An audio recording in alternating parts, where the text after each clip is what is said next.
All right, in this one, we're going to talk about service by alternative means.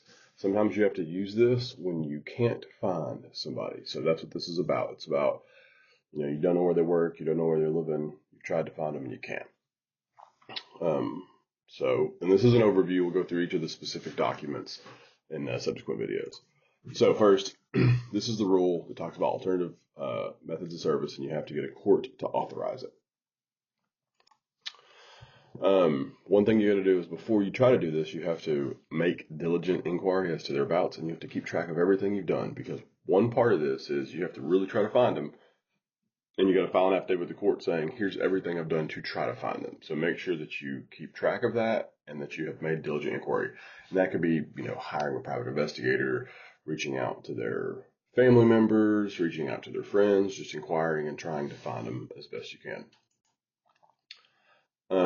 So the whole point of this is to give them actual notice so they know that there's a lawsuit and they can deal with it. Now, and that's how the service is. Warning order, which is publication. That's when you put it in the paper. Okay.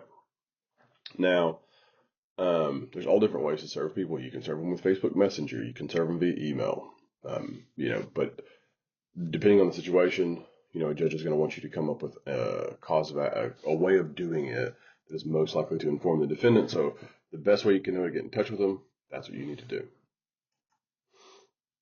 So you're going to file the motion in the affidavit, keep track of everything you've done, and then you're going to get a court order that says, here's how you have to serve them, and you have to follow that to a T.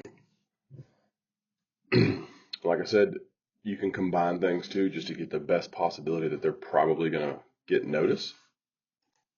So you're going to have to file the motion, do an affidavit, propose some sort of reasonable service, and we'll talk about through that as we go through those videos. And then you're going to get an order, and then after we get the order, we're going to have to follow the order exactly.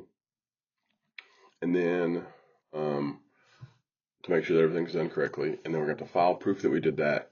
And all this has to be done within 120 days of the initial filing in the case. So if you opened a new case, it's from the initial filing of the first thing in the case. Or if you filed a motion to reopen, it's from the date of that motion.